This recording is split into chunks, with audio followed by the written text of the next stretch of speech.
Took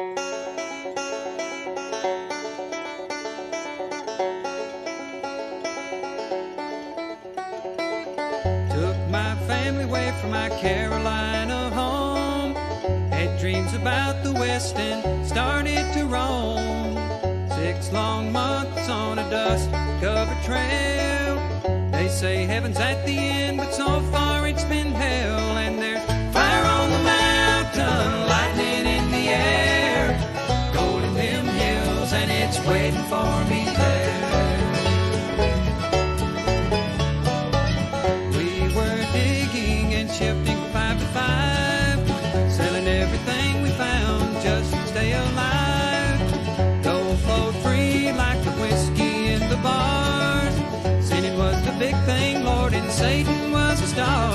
And there's fire on the mountain, lightning in the air, gold in them hills, and it's waiting for me there.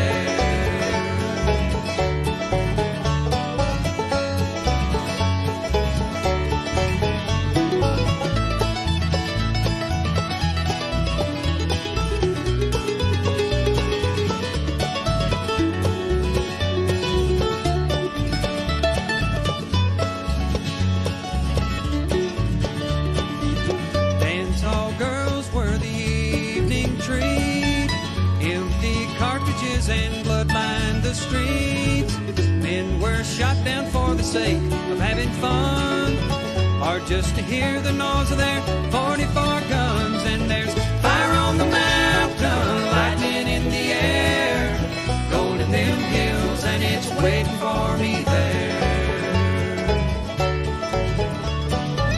Now my widow, she weeps by my grave. Tears flow free for her man couldn't save. Shot down in cold blood by a gun that carried fame, all for the useless and no good, worthless claim. And there's fire on the mountain, lightning in the air, gold in them hills, and it's waiting for me there. And there's fire on the mountain, lightning in the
Hey, YouTubers and friends. How are all of you doing tonight? I hope you're doing totally awesome and much better than I have been. But enough of that. Tonight, we're having Chris joining us. He's from Calvary Relics, as you probably saw in the title, right? Right, Ed. So, ToledoJess and I were going to be putting him through our usual tortures. You know how we treat our victims here at Tuesday Night Hangout Live. So, if you have any questions for Chris, make sure to use the at or the pound sign and tag flash in your pan so it blazes out at me and I could get it over into Zoom to our guest and Jesse. Um, have you chatted in the chat room, Jesse? So, yeah. I think so. Okay, well, they can't tag you if you don't. But I shouldn't do Here. that yet, huh? Let's see. Let's see. So, Yep, I chatted. okay. So now you can tag Jesse also, and it will show up brighter for him too. But enough of this hoo-ha and whatchamacallit. Let's get on with the show. Hey, YouTubers and friends, thanks for joining us for another episode of Tuesday Night Hangout Live with ToledoJess and I. And then what Ed likes to do, he's going to try to trick us into, he's going to try to catch us talking. You know, he does that a lot. Especially if I'm yakking. I didn't turn off your mic ever talk since that much. as Ruby laughs out loud. Why? Yeah, okay. See what I got to put up with, folks? From both ends, from my end and hers. Huh? It's not just Ed. It's not just Dano. Right. Not just I just the treasure mixes or anybody else. My wife is included in that. You're more than welcome, Graveyard. And hello. Ooh, look at that. Super chat right off the bat. That's my friend Chris Crony. Chris is our friend from Canada. You know, we pan all the gold that came over illegally over 10,000 years ago to our fine state, and we keep it all. You can't have it back. But thank you for the super chat. I greatly appreciate it, Chris. Chris is a construction worker in Toronto, I believe it is, and Chris has excellent live streams, and he does a lot of videos on steel stud construction and other stuff like that. You could learn a lot about industrial construction through that man right there. And when I find my right thing, I'm gonna give him. I need really up because I can't find my oh yeah super chat. Oh, there it is. Oh yeah, super chat. Thanks for the super chat, Chris. Hey, Ed. Yeah. Let's say hi to our chat room. Yeah, with a name like that, Graveyard Heart, Construction Cronies. Of course he's in construction. But, yeah, I hear you, Jesse. It's because of them we're here anyway. It's all your guys' fault, and we love every bit of it. Of course, we got Tin Man. He's number one as usual. Indiana Go Getter. Yeah. Yes. Along with our Keep digging metal detecting. Alfred. In the house. Pachico. Hola, amigos. Pacheco. Yeah. Robinson Prospecting. What's up? Good to see you, Eric. And our our favorite person you love to choke when you first meet him. Bill, how you doing, Ohio Relic Hunter?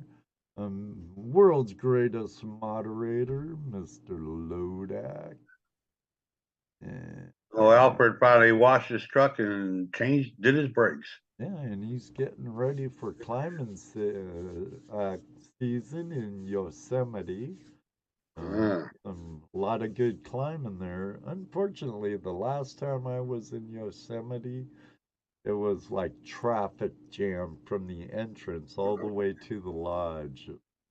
Oh, there's one of our West Coast buddies, West Coast Gold Prospectors. Damien, what's up? Killing it and on of the course, sniping. Oh, look, yes, I will right now. Our world's greatest moderator on the Inner Zone, Mr. Lodak. What's up, buddy? I hit the like button. B3 Relic Recovery, how are you doing, brother? Hey, Deej. There's adventures with Swifty and DNL Treasure. Right. Terry Your brother's in the house. What's up, James? Detecting with Lucky and Leah. Welcome, welcome, welcome. Thanks for joining. Top Notch in the house. I see my brother in the chat. What's up, Eric? I see my brother of another mother, but still my brother, and I mean my brother, James Van Cleef. Good to see you. Made it. What do you mean, Ronald? You're 8 minutes late. Dock him. Dock him 16 minutes. Yep. Dock ya. And no worries, my friend. No worries. David. Lucky and Lee. David Alphonse. Go on. Fonsetti art. Fonz. The Fonz. David Fonz. How you doing, buddy? Marlon. D&L Treasures. Good to see you.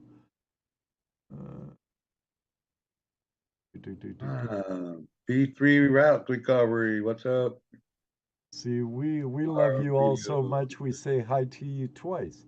And I think I have double vision because I only said it to him once. You said it to him once. That's one each. That's once.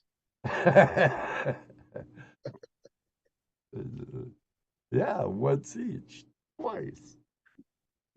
Because we love you also. And I am seeing double vision, but in two different names. We also have Top Notch in here. I wonder who that could be. Good to see you, Randy, Scotty, Tony.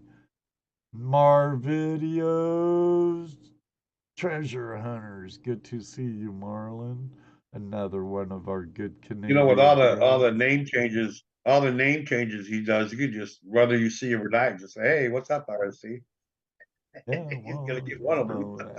Whatever you do, Randy, Scotty, Tony, whichever handle you're in, come in all of them and hit that like on all of them. Yeah. Hit the like. It helps with the algorithm to get us out there because I'd love to see people in here like every week like it was last week. Yes. Or like when we had Jocelyn Elizabeth on. I think our chat room was like 400 for Crazy Lamp Lady and the Relics Recover Us. I'd be happy. I'm happy with 50, 60, 23, like what's in here right now. And I'd love you all and be happy with 5. But I would love to see it where we have 100 or so every, my little dream. T-Rep, good to see ya. T-Rep. Nebo, how you doing, John? Swifty. And Randy, Scotty, Tony, Top Notch says, already did, dudes. I'm paraphrasing the dudes, but we both know Randy, Scotty, Tony. Looters, nice cobalt blue bottle you found, a week or two ago? Nice. Kyle Keen Prospecting. Thanks again. Got my package yesterday. Excellent. Excellent. Hope you love that Morgan, buddy. Hope you love that Morgan. Hey, Moto, how you doing, our Toledo, what's Vancouver up? Island friend? All our Canadian buddies, the Great White North. Do me a favor, keep your Arctic blast and all that. We'll keep the gold that came down here. You keep your snow and Arctic blast. Yeah, you keep your winter vortex up there. Yeah. Don't let it mess with our warm up. Deej, good to see you, sis. Good show. Sorry I was so late. I was Yeah, doing concrete I watched. today. I was over at DJ's show for a little bit. Oh, Got in there. Yeah, just went in there to check out. See you what's going know I on. saw that moto. He said, but it's your pineapple.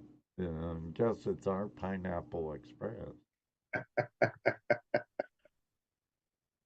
Oh, That vortex came from Alaska. yeah. Terry, you're not helping at all, buddy.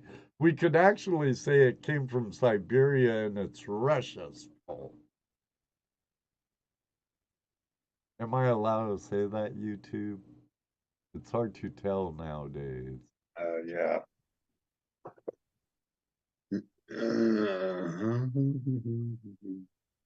Hey, it happens, Deej. We eat good and we go into a food coma and Oh crash man, on the couch or something. That's all right, we had but we had I can tell we had you we had the bombs tonight for dinner. the bomb. Ruby had a mini bomb, and she had a senior bomb, and I had a senior bomb. Mine was 2 eggs. Bomb, biscuits, gravy, and eggs, man. Hmm. You did Huh? miss a great show last week, but it Oh is yeah, sausage gravy, available. It is sausage gravy, available on biscuits, and eggs. replay here on YouTube. Also, you can catch our replays in podcast form over at iHeartRadio, Spotify, and Anchor, and others. And I want to take this moment to thank all our podcast listeners who listens to the repeats of Tuesday Night Hangout Live on all the podcast formats we are now on. Greatly appreciated. Sausage gravy, is that a thing? Yes, it Hell yes, is. dude. And That if is you knew the thing. anything about the South, like we do on this side of the border, you would know it's Sausage gravy good. I had this over Tar Heel biscuits and an couple. egg or two. This Tar Heel couple lived next door to me in Washington State. Annie and Luther, bless your hearts, my friend. God rest in peace. But oh my God, Annie made the best biscuits and gravy. I think I'm drooling a No, little just thinking about Ruby it. shaking her head. No, she does. Oh, this lady Hey, had. hey, speaking of Washington, I I was don't. just Speaking of Washington, there we go. yeah, I got a little news from Washington. Tell us, just dun dun dun dun. Oh, wrong This part. is from the Spokesman Review today or the 6th. Is that today? Canadian mining company reports finding 3 billion, that's with a B, gold deposits near Republic, Washington. So they've been doing drilling up there. They've been drilling on some property owned by the Calvary Mining Corporation.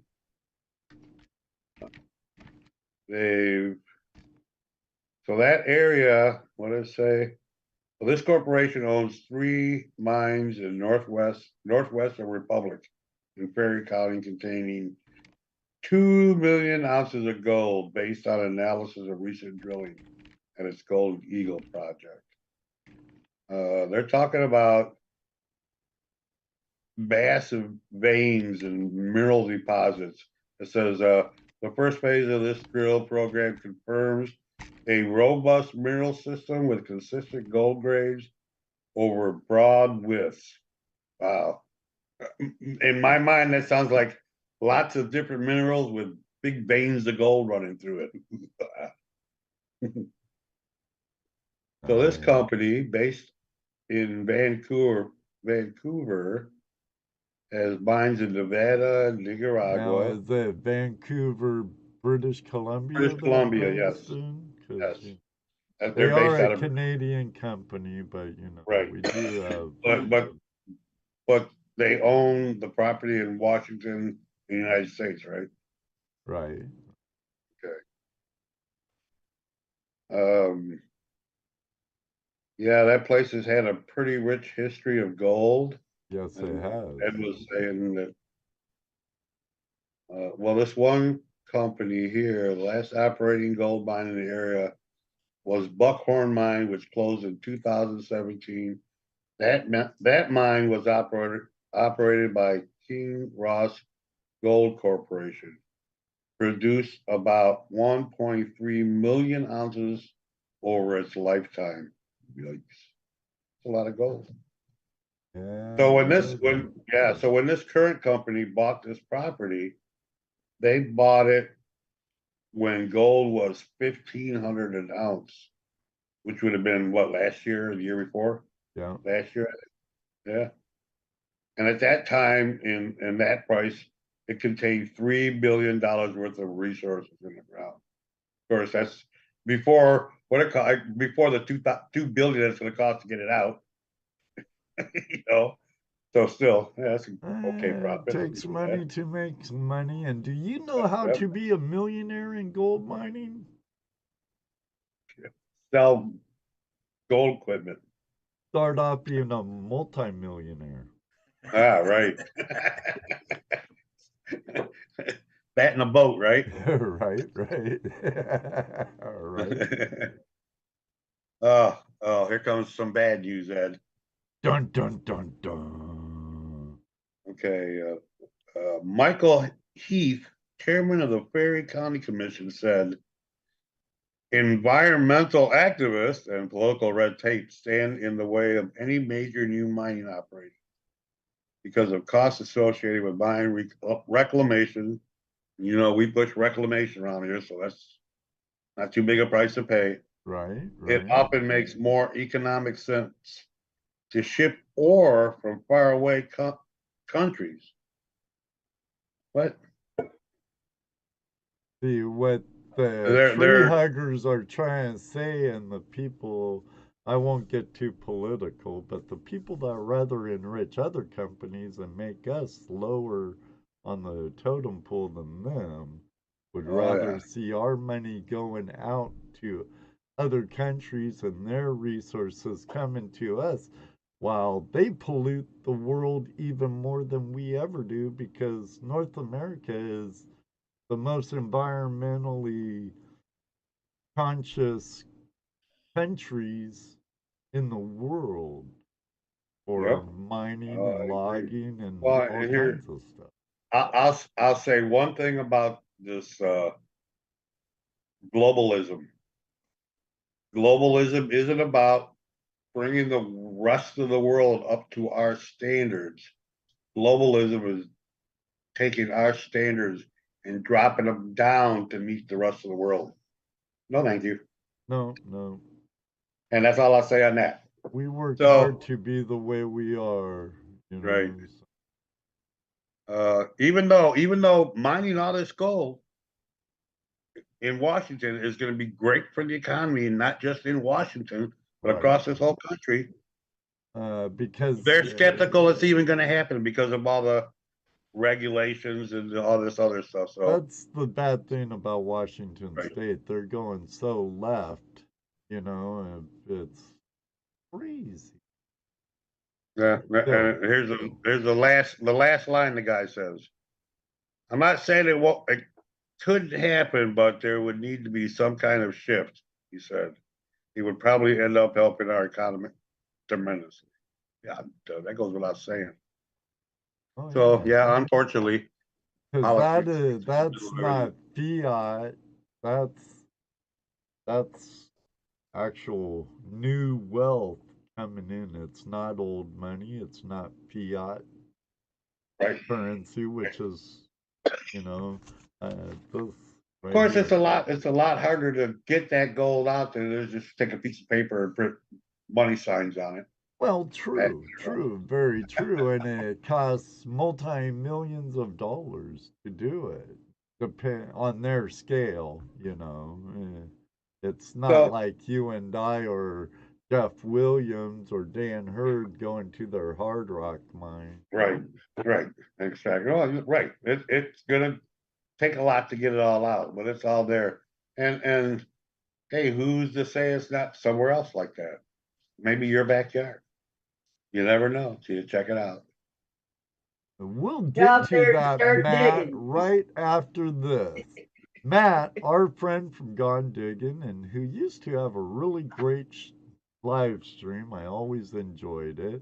But he's a detectorist. He's also a scuba diver, hunts megalodon teeth, and digs holes in fields, much like Chris does here. But Chris says, talk to me about that Confederate States America plate in the thumbnail, Chris. So, Jesse, I'm going to pin him up, push you out of the way. Bye-bye. And, oh, wait a minute. Before you do that, Ed, one more thing. I got to give a shout out. Okay, give a shout out here. All right. So a few weeks ago, we had Timothy Draper from Treasures in America on the show talking about what he does and everything. He talked about he had a book coming out. Well, I ordered it. I got my copy. So far, I've only read a couple chapters, but so far it's pretty interesting. Made me already think of a couple of things that I hadn't thought about before. This had me interesting. So that is the book. It's at Amazon. It's a pretty good read. Feels pretty easy to read. So I want to know how to look for treasures. There's one way. There you go. Thank you, Timothy. Remember our hats, Timothy. That's one for Jesse, one for Dano, and one for me. Even though Dano's not with us anymore, we can't forget our buddy Dano, right, Jesse? Nope.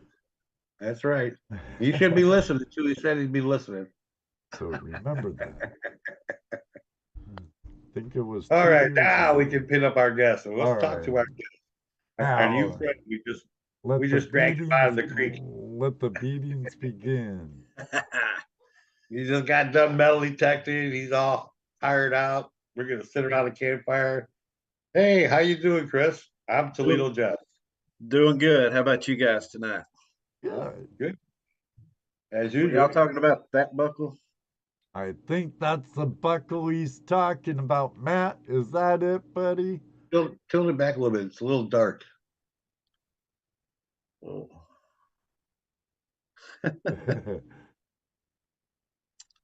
Well, it's hard to get the lighting right. Well, close. Oh, there you go. That's better. Yeah, USA. Now you can see it. Very cool. Yeah, that was like, yep, and Bill's like treasure porn.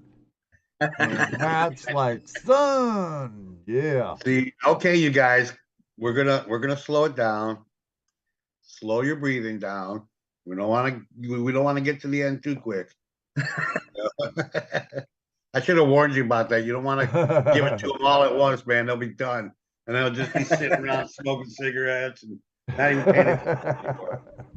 Taking a drink. Yeah. Well, yours is empty. We have a lot of treasure porn addicts here. Yeah. And so. Absolutely. Sure. So I checked out your channel a little bit today. I don't always get a chance to. I follow these other rabbit YouTube holes, YouTube rabbit holes. And but the first thing, I went to your very first video, and it was dear to my heart. It was about cavalry. We started talking a little bit about that before the show started. Yeah, I was in the 8th, I was a Cobra crew chief. But you said the 6th trained there? Yes, sir. The area I grew up was Fort Oglethorpe, Georgia. And from 1902 to about 1948, it was a U.S. Army cavalry post for the 6th Cavalry. Prior to that, the area just outside of Fort Oglethorpe where they had the Battle of Chickamauga during the Civil War. After that, they made it of course, a national park. And before the Spanish-American War in 1898, because of the terrain and climate in the area, they brought all the soldiers through here in an area called Camp Greenleaf, trained them before they went to Tampa, then on to Cuba. So at that point, they decided that they needed to build a permanent facility because they were digging trenches and tearing up stuff in the battlefield. So that's how Fort Oglethorpe came to be. And growing up digging relics from the 6th Cavalry, that's kind of how Calvary Relics got its name. So how long you been metal detecting? Oh, over 20 years. Oh, really? Oh, cool. So you just started doing YouTube videos? Yes, sir. I wish I'd have done that years ago, especially on some of my good finds that I've got. Yeah, because now you can't show people, because one of the questions we just got from Deej was, tell us a story about the buckle, the CSA buckle. From Gone Digging. That was from Matt. From Gone Digging. Oh, okay. I thought I saw Deej. Well, okay, from Gone Digging. Tell me the story about the CSA belt. That was an area buckle that I had been wanting to detect for a while. To be honest with you, I didn't think anything about Civil War activity there, but just the area, I knew it would have stuff from the old fort. So I'd still like finding the relics from the World War I era and all. Got to detecting that area, started finding camp lead, ball and buck they had dropped where they were casting. So then we knew we were on a Confederate campsite. And I dug the CSA buckle, and probably 15 minutes after that, maybe 10 feet away from that, it's going to be hard to tell, but it's a U.S. buckle. I dug it probably. Yeah, so I mean, even at the angle, you can see the U.S. I see it right there. Yeah, with the angle, it pops out. Now, those, I understand, are a lot more common than the Confederate States, which any relic from the Confederacy is a lot more scarce than the Union, right? And that's because we kind of had the Industrial Revolution going on in the North at that time with industry, which kind of made it a lot easier to have more of some stuff than down in the South. Is that correct, Chris? Definitely more mass production in the North, so the Confederate items are fewer and far between. And I don't know if the angle's right, but it's a cast Confederate infantry button, or button, as one of my friends likes to call them. But I dug 4 of those on that same property as well. So that's how we pretty much narrowed down that it was a Confederate camp. So one of the other items that I found, not on the same property, but it was probably about 100 yards away. It's a cartridge box plate. And if you guys can see it, it says KMA. Now, the speculation with that has gone everywhere. You know, if you look it up, people call it the Kentucky Military Academy, but the Kentucky Military Academy only existed for 1 year. Then it became KMI, or Kentucky Military Institute. and there's not been any evidence of a buckle or plate made by them. And talking with you guys, Charlie Harris, that recently passed away from American Digger magazine, he lives close to me. Him, Butch Holcomb from American Digger magazine, Steve Sylvia from, I think it's North South Trader magazine, and he also did things with the Antiques Roadshow. They have never, to their knowledge, a KMA plate like that has been found dug. They've only seen replicas. So a couple of questions on that. Well, I got actually, gone digging, wants to know if it's pewter. He says it's a pewter plate. That looks more like a statement than a question. Well, because, yeah, you're right. But he did brass with lead filled, just like the U.S. ones. So I have a question about that. Now, I know in the North, like you just said a minute ago, that it was very industrialized. They were able to stamp out buckles, you know, boom, boom, boom, boom, right? The South didn't have that. And even today, you'll have officers that have their own accessories personalized, made themselves, you know. So, cause like that buckle right there, could that have been, you know, some aristocrat from down there? So, well, I'm gonna have my initials put on my buckle. You know, it's been speculated not pewter, it's pre-war. No, it's stamped brass and lead filled. I took it as pewter, but it's not pewter at all. It's pre-war. Crazy blind moment of mine. I'm sorry. Now, they have speculated that it could be a small militia that had their own plates made.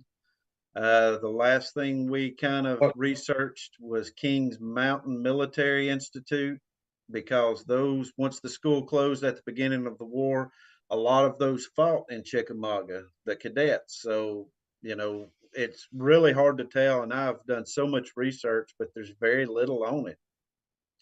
And it's a cartridge box plate, not a buckle. Oh, okay. Okay, it's a cartridge. That's okay. My bad. And it still has the 2 loops, if you can see it. So they're still, it was in very good condition when I found it. I guess the soil was very good to it. So, yeah. So like something like that a piece of equipment like that, is that something that would be issued, or is that something they would have to supply themselves? You know, a lot of times they were issued, yes, especially in the North. In the South, a lot of times they just used what they had and what their parents may have had, or right. Whatever. That's what I heard about the status of the South Army. Most of their stuff they brought with them. They had their own. They made their own. Nothing was really standardized. Now they did, like if they would get a U.S. buckle like the one that I found, they would wear it upside down to where it looked like it was Southern Nation, the U being an N, you know, they would wear it that way instead of it being U.S. And some of them you'll see in the magazines where people have dug them, that the Northern soldiers have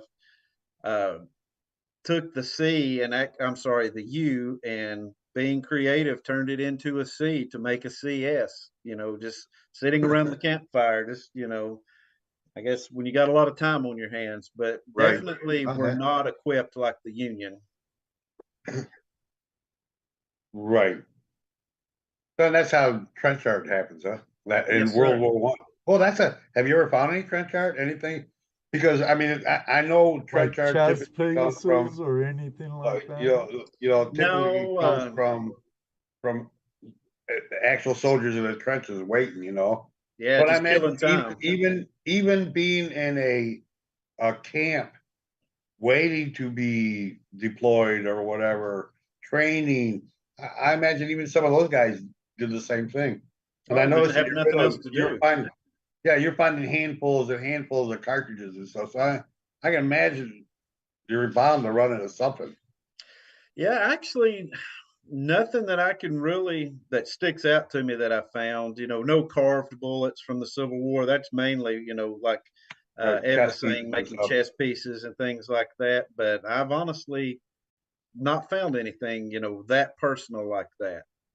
One day, Chris. One day, I'm hoping so. At least not that you know of, huh? No, not well. It's funny because, I'm not one. Something I'll think is trash. I don't just throw it away. It goes in a certain pocket on my pouch. But when I get back home, I go through my trash, and sometimes you never know what you're going to find. A friend of mine went with me on the same property, and he thought he found just an iron strap. And the big pieces of iron we'd always throw in back of my truck, and I'd get home and I've got a bucket. I put that in. Then later it'll go to the scrapyard. Well, I was cleaning out the back of my truck and I picked it up, and as soon as I saw the end of it, I knew exactly what it was. So I had to call him and just, razz him a little bit. But he found part of a sword scabbard, and the end that I saw was the drag. So that's how I knew immediately what it was. And he didn't pay attention to it, but it was part of a Confederate scabbard, one of their iron scabbards, because it wasn't brass. And he just threw it in back of my truck, didn't know what it was. Yeah. Don digging, what's the typical Confederate bullet you find? Around where I'm at, I have found some of the Gardner bullets.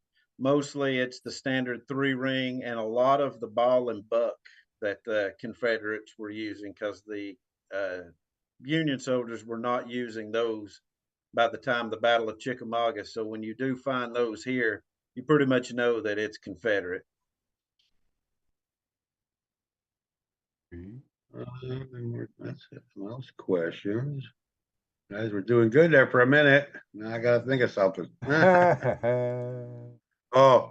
Yeah, Graveyard Prospector had a question earlier. It's kind of a But and I'm sure finding those two buckles together probably conjured that up in his head. You ever find any human bones around any of your finds like that, like the buckle?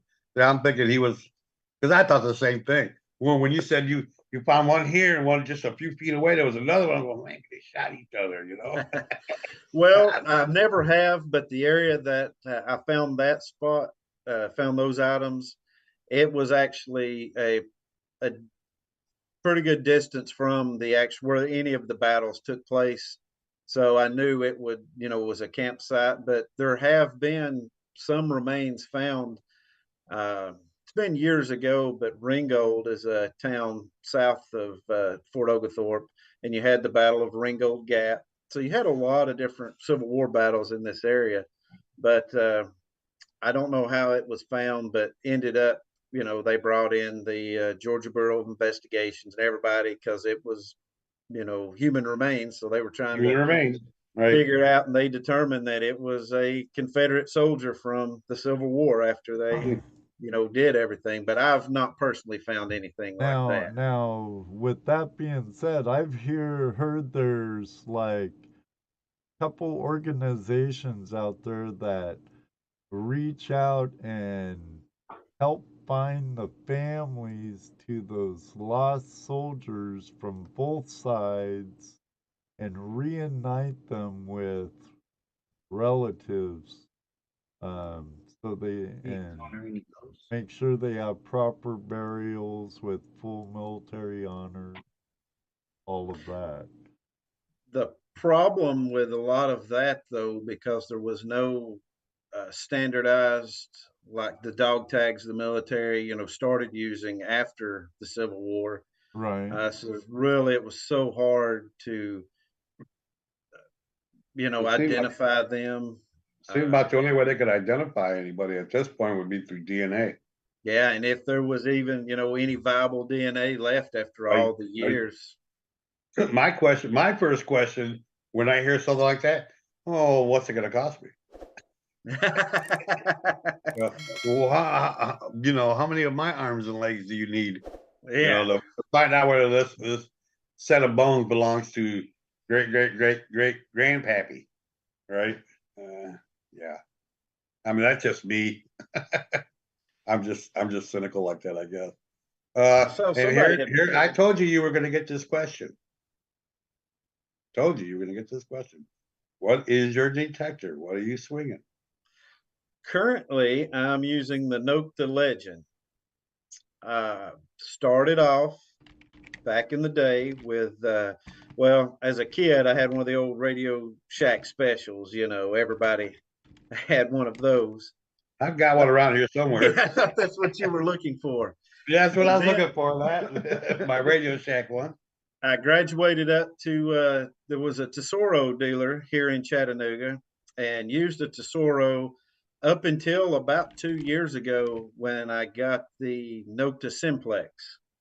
And that was, I guess, a game changer because I'd never had a VDI screen. It was just always, by sound of, knowing, okay, that's iron or whatever. So definitely learning a new machine and kind of getting an idea before I dug it was interesting as well. But then when the Legend came out, because of the iron bias and everything that it's got, because there's a lot of iron in the areas that I hunt, and I'm still learning that Legend. That thing does more than I'll probably ever figure out. But for the money, it's a good machine. I kind of get frustrated that, I guess it's good and bad that they've been doing a lot of updates, because if they find a problem, they're putting an update. But I'm like, shouldn't that have all been done before it come out? But at least you can plug and play with it and get those updates. So it's not like the Tesoro. That technology's been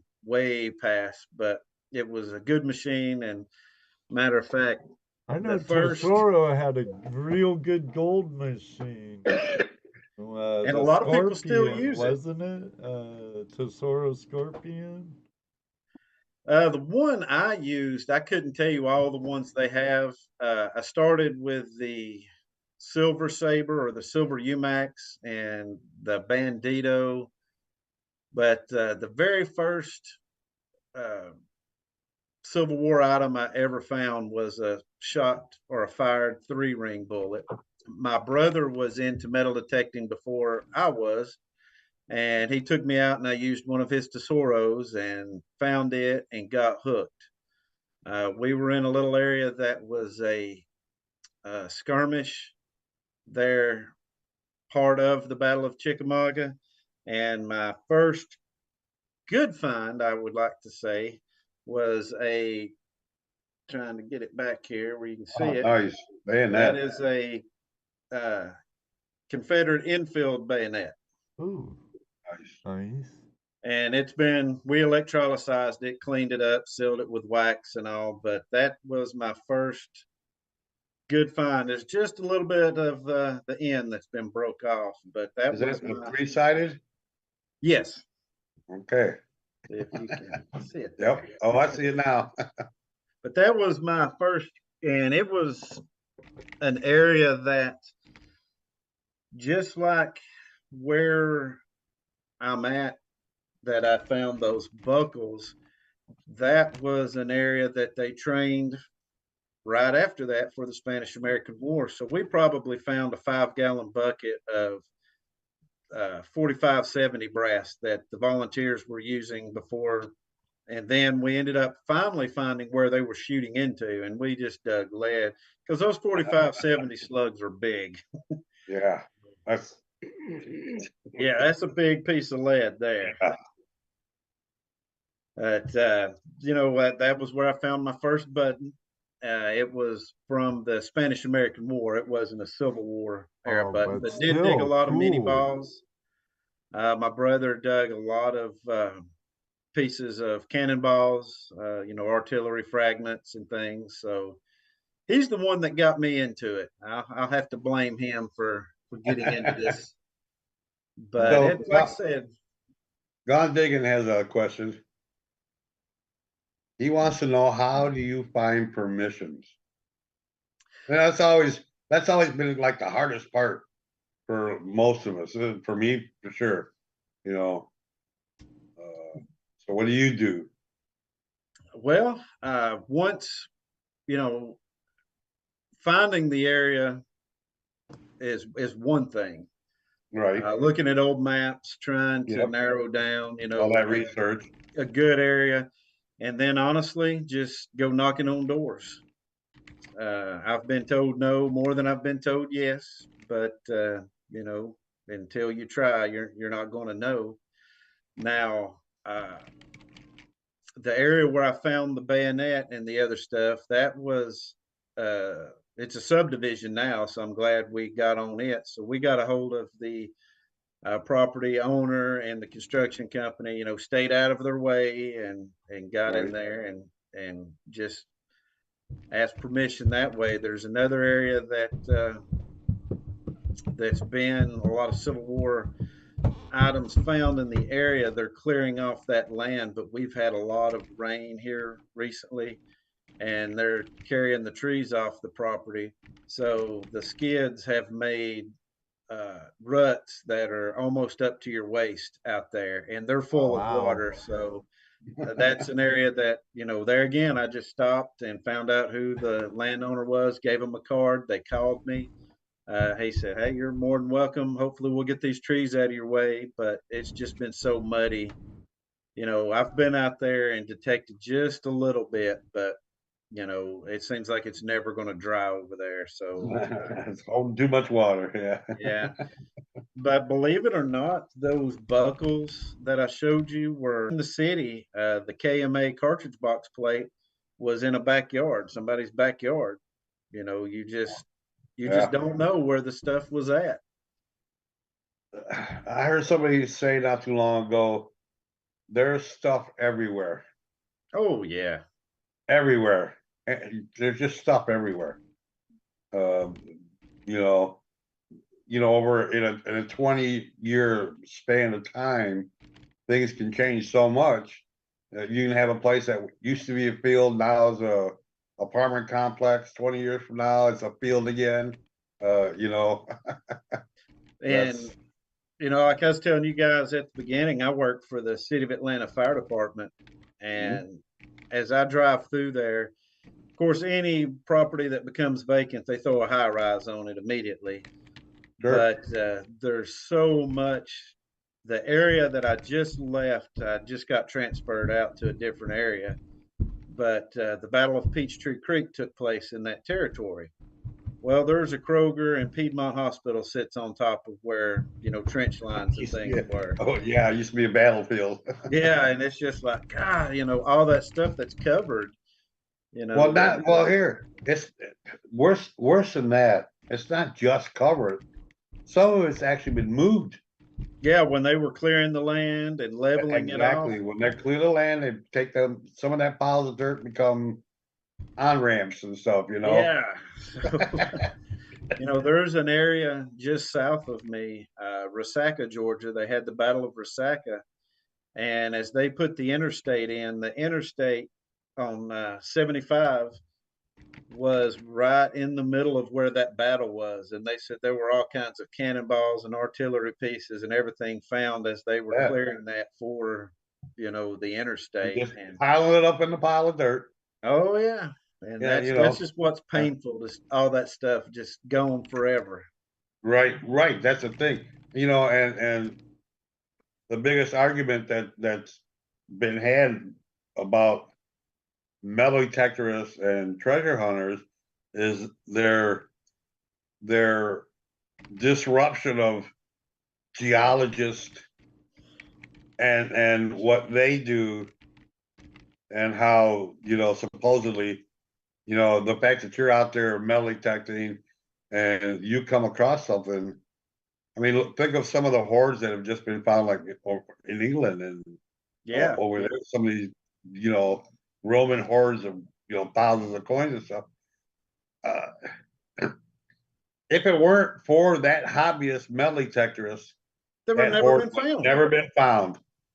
And the archaeologists wouldn't be able to come in discover the rest of the history that's there.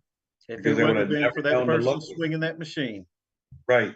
So, and it kind of sucks that those two groups can't get along together better. And, there are a lot of people too that don't respect the property when they go out and detect. We get that too. Yeah, absolutely. I get that too. The area where I found the US buckle and the CSA buckle, it's probably about, I don't know, maybe 3-4 acres behind a couple of houses. The lady that owns it, she's in her 80s. Her kids live out of town. Um, she's gave me permission. I have wore that place out, but I bring my tractor over with a bush hog. I keep it cleared for her. She's tried to pay me, and I've told her, no, you've gave me a place to metal detect. One day, the lawnmowers were tore up. Her son had broke his ankle, so he wasn't going to be able to cut anyway. So we brought my friend's tractor with the belly deck and his zero turnover, and everything that wasn't bush hog that they kept mowed, we mowed everything for her. And it's stuff like that and word of mouth that'll get you the permissions instead of the, hey, he come over and left holes everywhere and that kind of stuff. Well, So you got look where I live. I'm in Toledo, Ohio, right?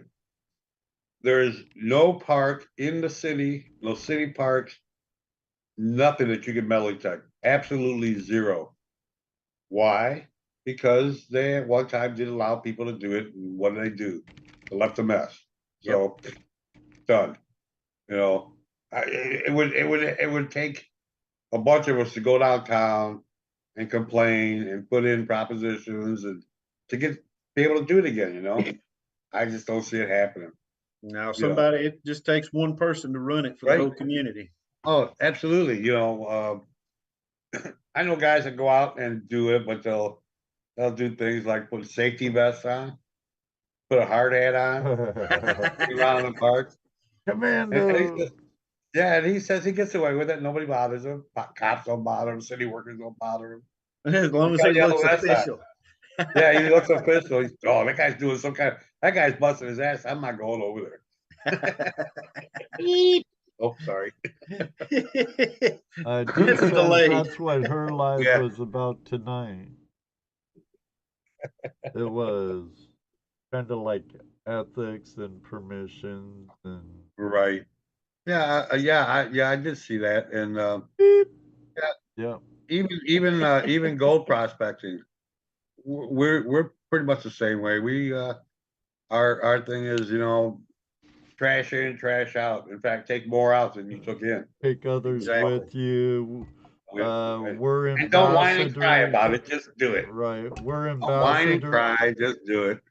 We're ambassadors of the lifestyle or hobby. So, especially when we're in a public forum as we are on YouTube, right? We get scrutinized a lot more than just the regular hobbyists also. So you've been metal detecting since you were a kid. But I know your YouTube channel is only about a year old. Yes, sir. Why? I'm not going to ask you what took you so long, but I will ask you what started you doing YouTube. I've watched a lot of the different channels and would watch those people and thought, you know what, I should start doing that. Yeah, it never hit me till here recently when I just sit down and really started watching a lot of the other detectorists, and I thought, you know what, I'm going to start doing that. Especially when you look at the subscription numbers and the review numbers, and you go, well, there's a lot of people watching this stuff. Trust me, I mentioned earlier, and I've talked about a little bit on the show. I've gotten into this. There are so many rabbit holes that you can go down on YouTube. Yeah. Lately, this last month, I guess, it's been court shows and car chases. I'm amazed at the number of subscriptions and views these people have, and all they're doing is showing videos. Yeah. All they're doing is maybe doing a little side talking. There's a couple. But it's nothing they actually did. Yeah, it's nothing they did. but they've got viewers. They've got. It's funny. I love watching it though. And like I said, the problem is it becomes a rabbit hole Oh because there's gosh. more and more. And now I found another YouTube channel, King County. They have FLIR helicopters, which is awesome. Yeah, you're not going to hide from that. Oh no, you don't hide from that. That's hilarious. Not only are you not going to hide from that, they're going to show you where you were hiding because your heat stays there for a little while. That's really cool. But that's nothing to do with treasure hunting. But you mentioned the gold prospecting like you guys do. The first big gold rush was not far from here where I live. Right. Yeah, there in Carolina. Georgia. Yeah, Dahlonega. Matter of fact. Here's something you might not know. The only reason it stopped California wasn't because they ran out of gold. It's because there was a bigger one out in California. Exactly. They didn't run out of gold where you are. There's still plenty of gold there. Yeah, it happened 20 years prior to the California gold rush. Dahlonega is home of the last fully operating stamp mill in the state of Georgia at the Cresson mine. Still operates. Beautiful gold, about 22 carats down there. Now, this past, that was a couple of months ago, went down to Dahlonega and actually ended up there during like the Gold Rush Days weekend. And I think everyone in the state was there and had no idea, just showed up there and that's what it was. And I mean, you couldn't eat anywhere. It was just, you couldn't even go to the bathroom. The lines were so bad. So, Chris, next time did you're in did you sample any gold prospecting at all? Any painting or anything? No, it was just just a big fair of sorts for the weekend. Sure. Yeah. Well, if you ever, when you get down into Dahlonega again, take a walk around the old courthouse. It's now a museum about the gold rush and stuff. There's actual gold in the bricks in the courthouse. Really? And stop by, visit the fine people up at Cresson Mine. Nice little museum. I said cool. It's not very far from here. It's maybe and then go over. Then once you visit the Dahlonega, the museum, the museum there, take a little drive over to Cresson Mine, the Cresson Mine, and Cresson Mine, and pan some gold. You got to pan trout. So they'll teach you how to pan for some gold. You'll find some gold in your pans. It's a lot of fun. Walk around through their museum, through their mine. Well, I don't think that's the mine there, but they got a lot of old equipment there. The stamp mill is there. Maybe you'll get lucky. You'll be there on a day that they're operating it, because they do operate it once in a while. But yeah, that's a cool place to go visit. Ed and I had a good time. We were down there. Definitely a cool little place to go. Oh yeah, definitely. It was a fun trip. So what got you? Just because you saw other people doing it, you decided to start doing videos yourself? Yeah, pretty much. With any particular direction? I mean, were you or just going ahead and just videoing yourself doing what you're doing? And pretty much started with the cell phone because didn't have the GoPro. Then got a GoPro, and as soon as the channel really started taking off, the weather kind of took a turn on me and haven't really been able to get out. Now, one of the interesting videos that is on there on my channel, on the same property where I had dug the belt buckles and things, got a strange signal with my detector, and we had found a bunch of 30-06 casings, the M1903 stripper clips. So when you found a dropped live round, it was always exciting. So I started digging and hit it with my shovel, and I hit a live 30-06 round. And I say live, they've been in the ground so long, I'm not worried about hitting them. Unfired. Unfired. And it was, disappointing. And I was like, oh man, it was unfired, and I hit it. Well, then I just kept digging and kept digging and kept digging. And we ended up with about 7 5-gallon buckets of unfired on stripper clips. Some of them still had the paper cardboard on them. They were also 30-06 blanks on the stripper clips, 45 ACP, a bunch of 45 ACP brass. We found a lot of they were 45 or the Schofield brass that they use, or blanks that they used, pre-World War One. Blanks for the 45 Colt, long Colt revolvers, pre-World War One also. Ended up digging an area that, I'm sorry? What is that the one that you cocked? No, these were all for the revolvers. Yeah, these were just the single action revolvers for them. Found some 37 millimeter Hotchkiss blanks, and a lot of, they were shotgun shell blanks, but they were the paper shells. So all we were finding was the brass part. And that was the time when they pretty much started doing the all brass shells, because they discovered that obviously when the shells got wet, they swelled and wouldn't function right in the trench guns. So being over in Europe during World War One, all the rain and the mud, that's when they went to a solid brass shell. But yeah, we dug 7 5-gallon buckets of that. So they were training there for World War One during World Yes, War. sir. Before or during? All the above. Oh, okay. Yeah, they had trenches dug all through the Chickamauga battlefield. So I would love to have seen what those guys found Civil War related as they were digging those trenches. Chris. Yes, sir. I'm about ready to post. I just got done posting all of the known multimedia sites that I know of for you. And I'm about ready to hit the enter button for your website.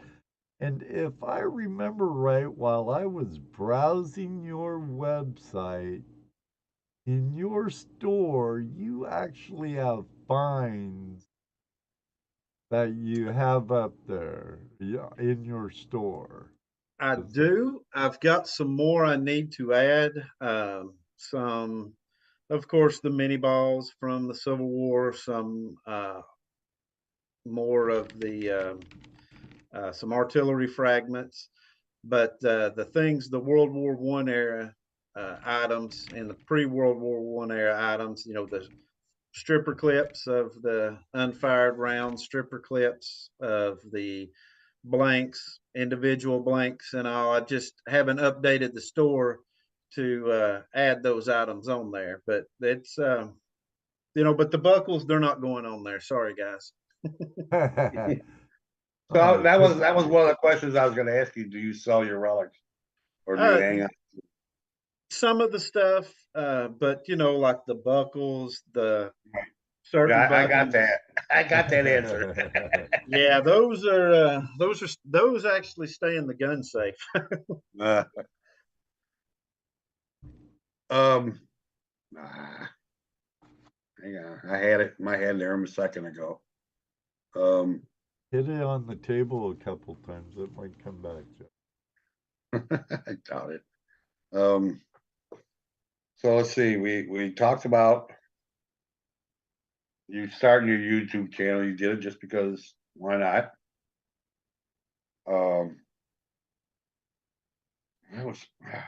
Now I tried to do also on the YouTube channel on my shorts although today has been kind of a busy day and yesterday as well. But I always try to do a today in history short. Um, those have gained me a lot of followers from that. If there's nothing generally going on that was interesting, I mean, there's always something that happened on this day, but I tried to do a short story I'll call Stories of Sacrifice, featuring a Medal of Honor recipients. We had, of course, everyone that's seen the movie Hacksaw Ridge about Desmond Doss. He lived here and he was from Virginia, but he ended up living here in the county that I live and died and is buried at the National Cemetery here in Chattanooga.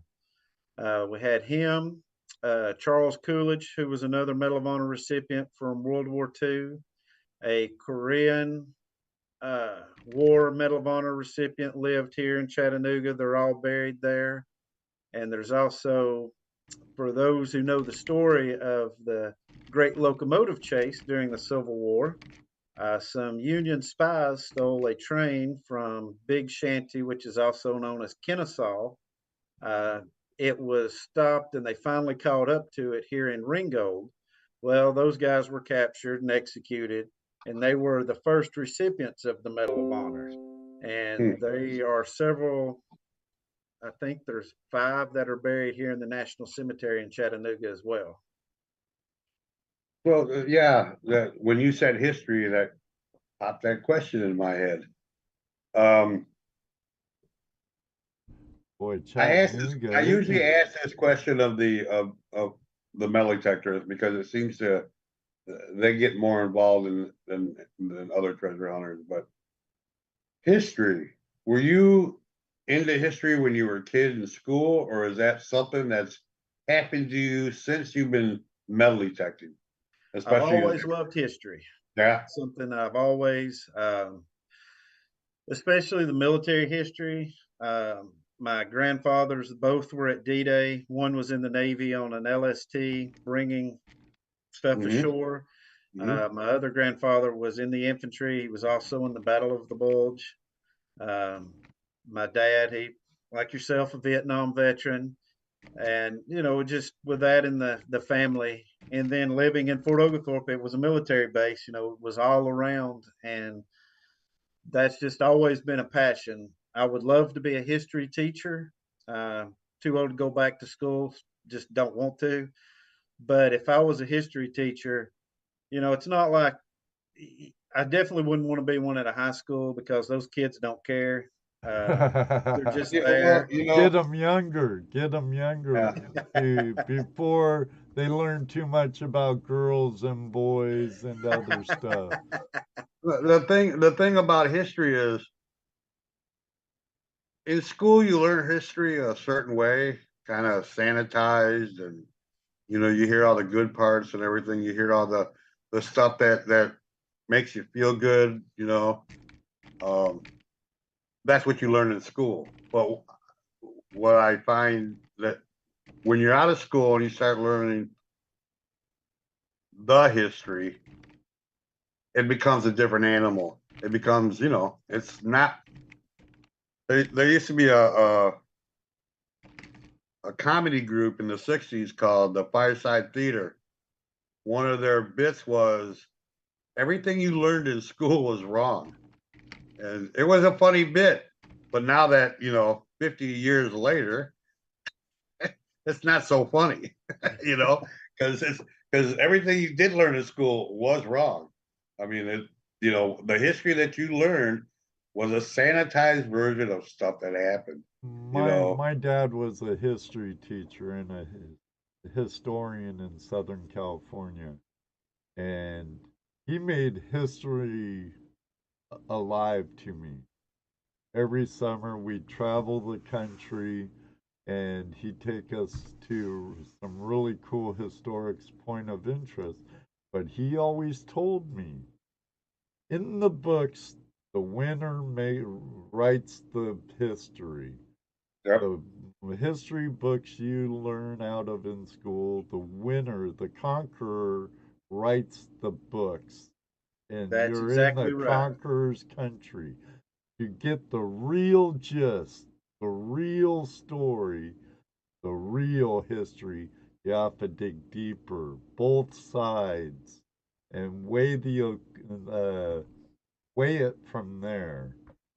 Know what I mean? Yeah, and you're So, exactly right. The right, victor tells the tales. right. Yeah. Well, and it's funny you're talking about World War II and Battle of the Bulge. Uh, I just this over the weekend watched a couple documentaries. One was D-Day, right? But not from the United States perspective. It was filmed by the French and their perspective of what went on. And there was things that went on that up until I watched this, I didn't realize, well, wait a minute, that's not what I heard before. I mean, it makes sense and it actually fits with what I'd heard before, but that's not what I heard. That's Right. not what, you know, that it wasn't, 1, 2, 3. It was like 1, 1.5, maybe 1.25, 3. It was not simple. And then the Battle of the Bulge, again, the Battle of Bulge happened because both sides screwed up Yeah. during the invasion, during the landing. The Americans and the Allies screwed up on the landing. And during that same invasion, the Germans screwed up on their defensive movements. It just totally screwed up, and it was kind of a lucky thing that both sides screwed up because of that, we were able to hold. Yeah, We and were, get a foothold know, at the beaches and right? So it was, but that was from a different point of view than what I was used to. And I'm used to, we were gung ho. We went in and we took care of business. Yeah, we did, but not as easy as our history books make it sound to be. But we still Hitler won was still, believing that that the D-Day up to invasion the of very Normandy end. was just a diversion. So he was still Mhm. worried about where they had tricked him. So he didn't release the other panzer divisions and everything, which definitely played in our favor, or, we could have very well been pushed back. So Oh, it, we can even say, look, the Americans trolled Hitler by making him believe we were going to attack somewhere else, and we did it by using inflatable tanks. inflatable tanks, Yeah. Drawings, CGI. Well, not CGI. It was, and it was. And check this out: the guy kind that of did like all that, CGI of its time, Yeah, I pretty heard much. they had Well, cardboard the guy that airplanes and stuff, and the guy that actually designed that ruse. that ruse, that ploy, was a actor, a magician. He was a magician, props. and he was a prop designer, magician. He was into the arts, and that's what they did. They just faked them all out with inflatables. Yeah. How hilarious is that? The ultimate troll. But yeah, you mentioned we were talking earlier, one of the other, I guess, treasure hunting things I would like to do. I guess a bucket list item is I would definitely like to go to Europe. And yeah, I would like to go to England and find some of the old Roman and Viking type stuff, but I would like to go to Belgium, the Battle of the Bulge area. No, it's not stuff that is, worth a lot of money, like the gold coins from the Roman area and things. But, right. That's where my grandfather was at. So, those types of things, I Sure. would love to go I there. had a relative that fought in the Battle of the Bulge also. And that's just, something that, like I said, to them, that's not a lot that people would think, oh, well, I would rather go find the Viking gold or whatever. But, because of the family history, that's why I would like to go there, detect it. Right. Yeah, my wife's dad fought. He was with Patton Oh, where they really? were. Yeah. In the Third Army?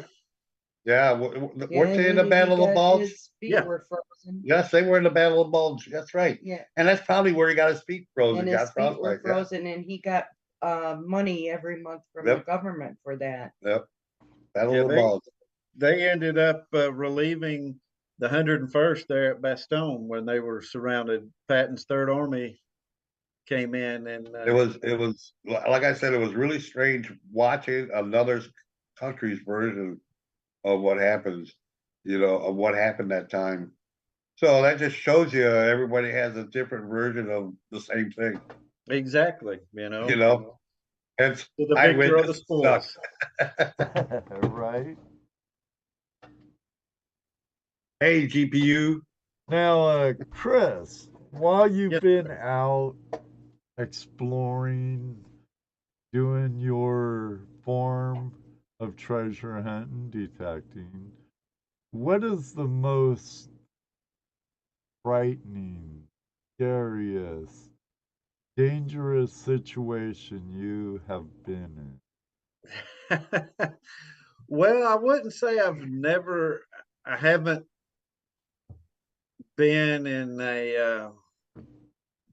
anything really that's happened that way. There's been some areas, Chattanooga, you had the Battle of Chattanooga, the Battle of Lookout Mountain, the Battle of Missionary Ridge was all in Chattanooga. So some of the areas where that took place are not the greatest parts of town anymore. I'll just say that. Right. So this was a long time ago. I went with a buddy of mine, and we basically bought some guys some beer to watch our truck. So I wouldn't say it was scary, but if they knew the people in the neighborhood, and I guess since we paid them off in, some 40-ounce. You know the game. Yeah, and they made sure nothing happened to her truck, but that was kind of and like I said, it's, there's areas that I go, in the summer, we've got a lot of, here where I live, we've got some rattlesnakes, but a lot of copperheads and things like that. We'll run across some snakes. But to be honest with you, that's really the only time I've had anything like that happen. So is there any other type of treasure hunting you like to get into besides just metal detecting? I mean, because it's buried, right? Gold prospecting. I would love to get the bottle digging. That's an interesting. I haven't been there in years, but we found the old dump to Fort Oglethorpe. Ooh. Oh man! Like I said, the fort, not the city, Fort Oglethorpe, and right. The bottles we were digging. A lot of the plates on the bottom, they were all broke, but they still had the medical insignia. So that stuff that we were finding was from the hospital at Fort Oglethorpe. Just a lot of medicine bottles and different Coke bottles and things like that. That's cool. That was definitely fun, finding it. And you need to figure out where the mess hall was. Yeah, the funny thing is I've got a bunch of, because a lot of the forks from that era were silver plated, spoons and forks. And I've dug several of those from the pre-World War I, World War I era, and they were silver plated, and dug parts of mess kits and things like that. But you could tell the forks they stole out of the mess hall that ended up out in the field. But one of the that would be really cool to find.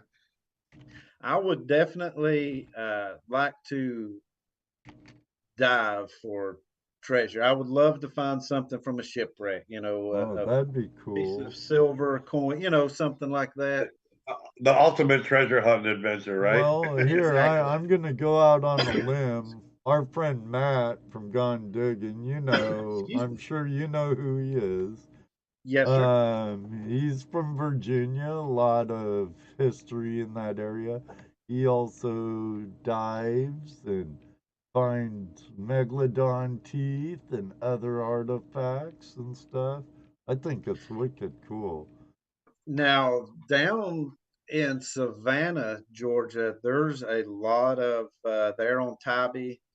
They'll find a lot of the petrified shark's teeth and stuff there. But if you go on inland in some of the lake, or I'm sorry, some of the rivers and things, there's a couple of people that will take you out in the areas there, and they find the megalodon teeth and stuff there in Savannah as Nice, well. nice. I think that would There be you something go. pretty cool to do.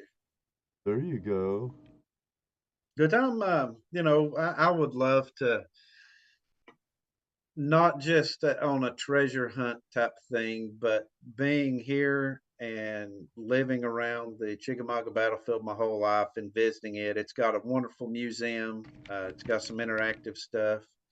Throw a shameless plug out. If you come to Fort Oglethorpe, there's a 6th Cavalry Museum here also.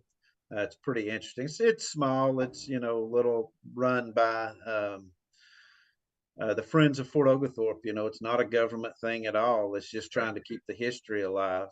I've used them for a lot of resources. They know me. I just walk right in and I'm like, hey, I'm going to go look at some of your displays, because sometimes I find things and don't know what they are. And I look at some of the saddles and things they've got on display just to try to figure out what it might be that I found. But I would like to go to a lot of the other Civil War battlefields and tour those.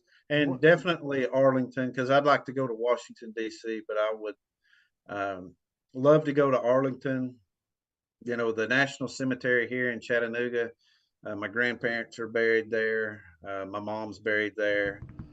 So going over there a lot and seeing those graves, I just think it would be very interesting to go to Arlington. Now, when I went to like Cave City and the Fort and Tabletop Mountain, the Incline Railroad, and there was that battle there, or probably several, since there was a fort on top of Tabletop. There's, if I remember right, by the museum, there's a museum down below at the foot of the mountain, and there was also a cemetery, if I remember right. There is a cemetery there. And now up on top of the mountain, if you go there, they called the Battle of Lookout Mountain the Battle Above the Clouds because of, the elevation and everything. The Confederates held it for a while, and then the Union took it. But if you get up there and see the artillery positions and how you can see the Tennessee River and all, it's I would hate cool being up there. It's cool being up there and looking at that. Oh yeah. I think I was at Rock City. There's a place where you could overlook 6 states or something. Yeah, 7 states. Oh yeah. 7 states. 7 states. I was close by 1. Yeah, that's gosh, that stuff's been there for years and years. You've got the people paint the barns, see Rock City, all in the area. I thought the whole area up there was really cool, and Ruby Falls right there. Oh yeah. When me and my wife went to Ruby Falls, all excited about going to see. As we're walking down, I'm noticing, wow, there's layers of river rock in here. There's layers of river rock all through here. I know what you were wanting to do. What? Take a sample here. That's take a right. sample there. Yeah, trust me, I wanted to, but but yeah, there was layers of gravel, river rock, just in layers here and there. And wow, that's crazy. But that falls is pretty cool. It's there's a lot of history here. It's a very outdoorsy area too. There's a lot to do that. But that's one of the things. Like I said, I would definitely. I've been to Sumter and, Fort Pulaski there outside of Savannah, outside of Tabby, Fort Morgan, several of those. But I would really like to go to Gettysburg and some of those places. Oh, yeah. But here's something about Chattanooga. When we went there, my wife goes, this would be a nice place to live. Yeah. So we checked it out. Do you know it's below the cost of living? It's below the average of the country and cost of living. It's a Really? good place to retire. Oh, yeah. About what was it? Do you remember? 6% below or something? I'll have Cost of to living. watch Yeah. The World According to Briggs. He does a lot of stuff. Yep, that's who we got some of that information, but I looked it up too. I Googled some of it. Googled it. But yeah, we enjoyed being there. We were there for a couple days. And If you did the tourist thing. And if you go just out a little bit from Chattanooga into North Georgia and all the property and everything's even cheaper. Right. That was the other thing. Still nice piece of property. Of course, it's on the side of a hill, but that's why you move on further out. Yeah. But yeah, it's a pretty area. I did like it down there. So Jeff, what do you want?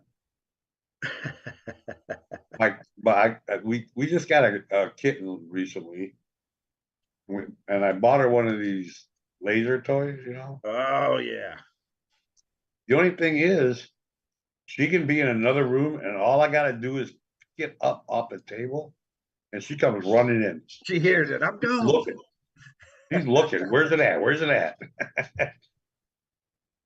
Weird cat. Quality. So what are you? Right. Let's back to our show, which is you. Where do you see your channel going? And we are on YouTube. So.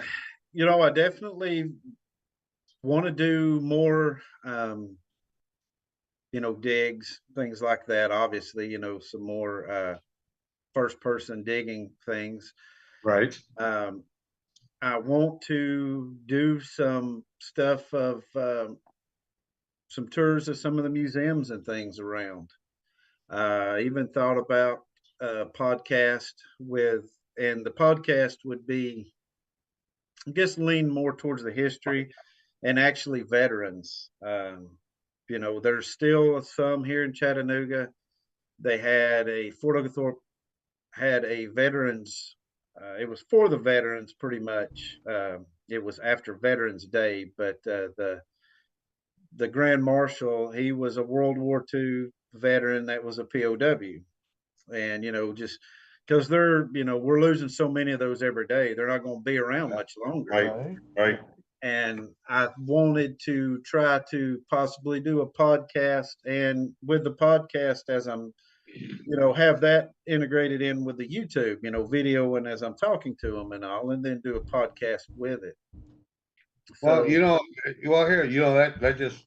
what a good idea. Maybe do something on the lines of what Terry Carter does. Terry Carter goes around and talks to the old timer prospectors and or people treasure hunters, oldest treasure historians, and gets their story on video. Because it's going to be gone. Yeah, right. It's all going to be gone. So that would be a cool idea. What you're talking about, maybe doing something like that. Go around and interview these people and get their stories. Because you're right. When they're gone, and there's no way of keeping that story going if they're not there to tell it. So what Terry does, and you can look up and watch. He does. He primarily in Utah and out west, New Mexico, Arizona area, talking about old treasure legends, Spanish treasures, and he talks to the people who were history and other. Right, he talks to those people that know about it or have stories of maybe were relatives of somebody who found something a long time ago, and there's a legend to it, and he gets that down on video from the people. So, and that's a really cool thing, that he's doing. I think we've had him on one or twice. A couple. And that's like for the people who do know the American Digger magazine. Yeah. The Charlie Harris that had just died. He's had several books out. Him and Butch Holcomb published a book just before Charlie died. And, it's like my dad and one of my friends and brother were talking about it. I said, all that knowledge, because he was close to 80 and he had been, metal detecting, relic hunting, from the he was a kid. He grew up on Lookout Mountain, as a matter of fact.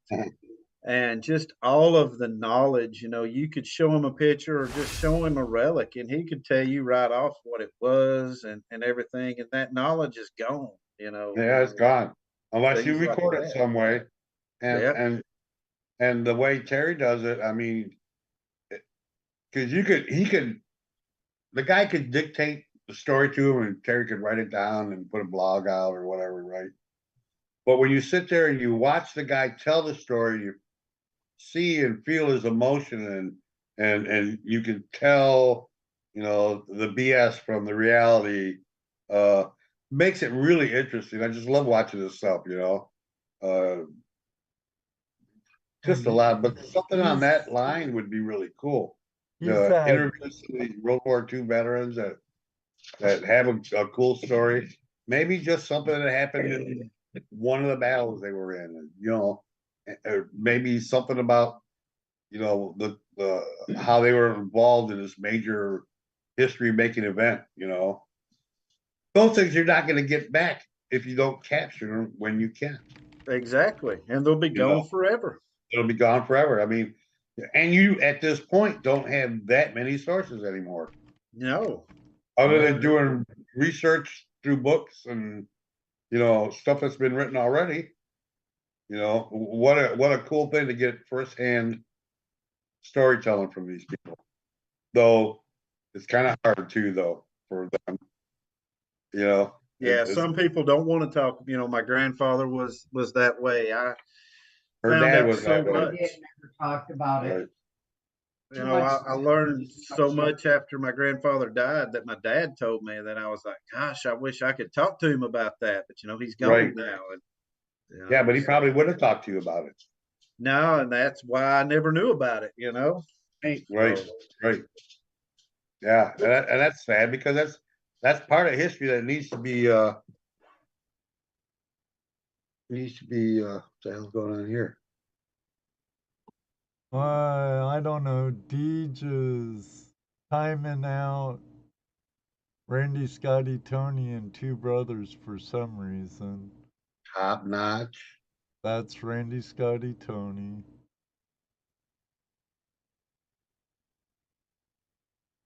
Huh. Deej, can you please What was going on? Nothing really. Top notch. Randy, Scotty, Tony said, "Hey, Gold Pro," and two brothers said, "Hey, Flash." Randy, Scotty, Tony said, "On my way home." Two brothers said, "Hey, Top Notch." My dad didn't want to relive the death and destruction that he was. Can you reverse that, please, Deej? 300 seconds. Just didn't want to do that. Oh, I'm sure. Yeah, that's. Well,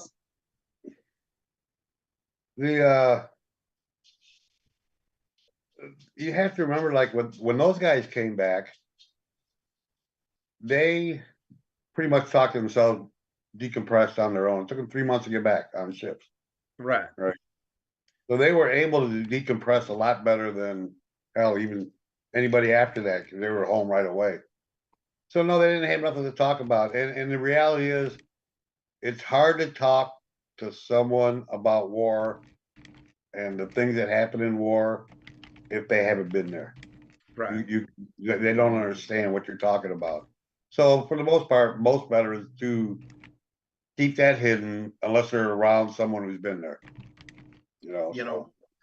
Talking to my dad, one of the things that frustrated him more than anything was on his way to Vietnam on a commercial flight. They were all on a commercial airliner. Yep. And they stopped over in Alaska to change over. And he was 20. And at the time when he was going to Vietnam, the drinking age was 21. It was 18 prior, then it changed. And he tried to buy a beer and couldn't buy a beer in the airport. And he said, I don't understand. I'm old enough to be sent to Vietnam and die, but I can't buy a beer. Right. That was one of the things that really frustrated him. And then when he was in Vietnam, he turned 21, and then they changed the drinking age back to 18. He was like, I can't win. Well, it sounded like he was. When was your dad there? 68 and 69. Okay, that's about right. I was there 70, 71. He was there in Tet. 70, yeah, 70, 71. Yeah, he was there during the Tet. Yeah. It's funny. He said he was like, I think 363 days. They were like, hey, you're scheduled to leave. And he said he didn't argue with them. He didn't get those last two in. He left when he could. Bummer. No argument for me. That's right. He probably said FTA.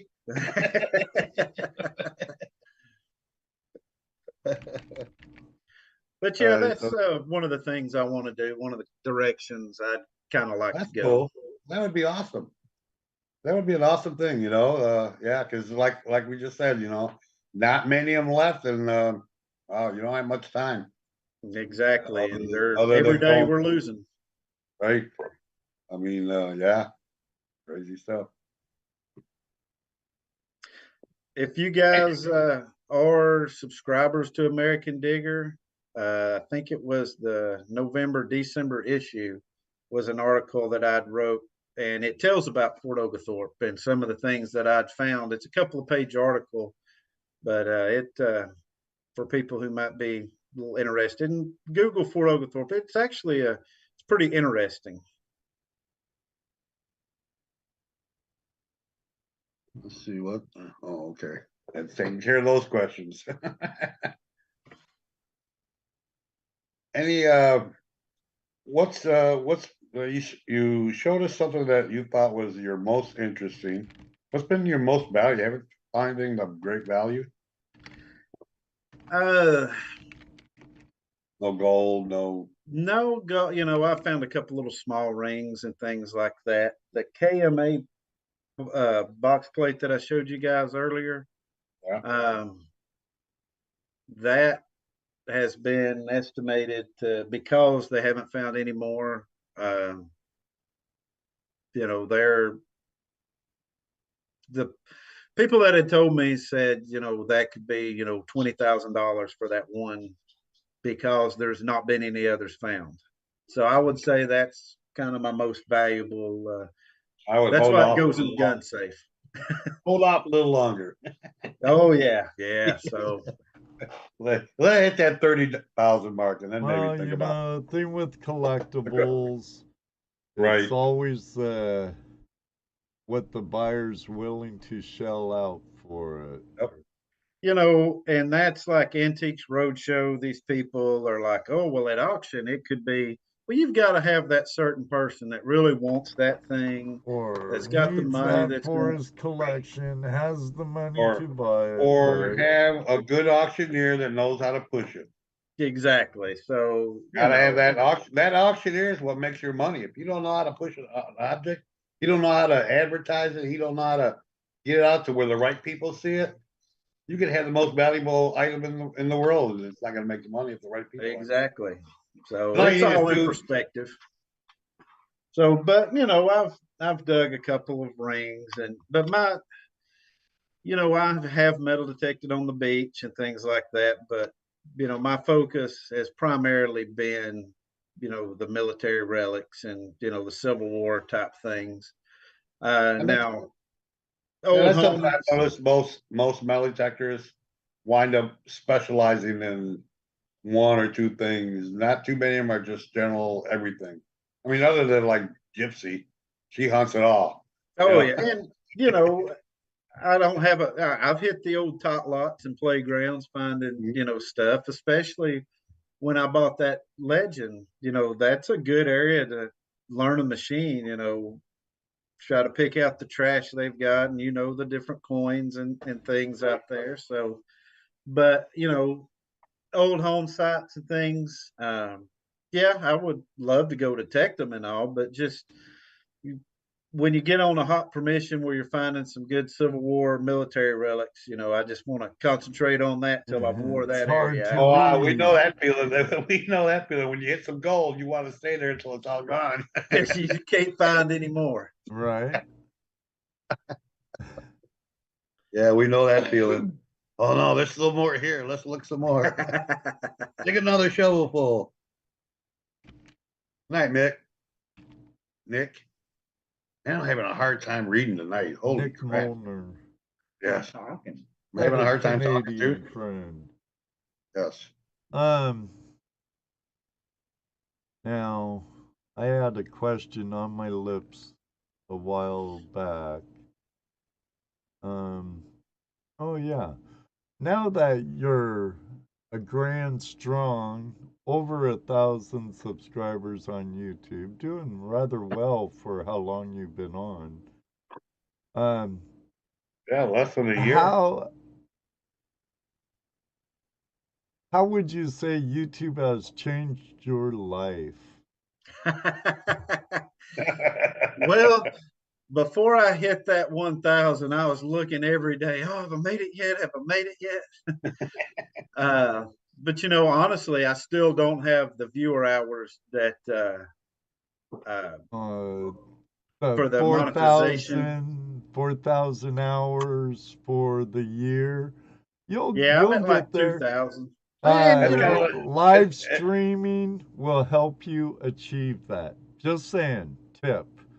and you know, like just looking at non-pro tip, because we're not professionals here. Non-pro tip, live streaming will help you achieve your watch hours when you have the sub count.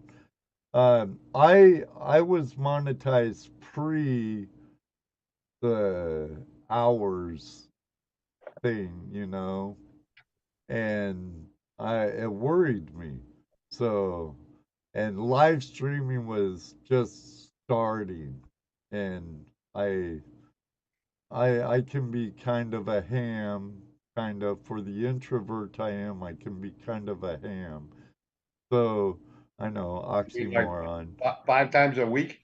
So no. So 4.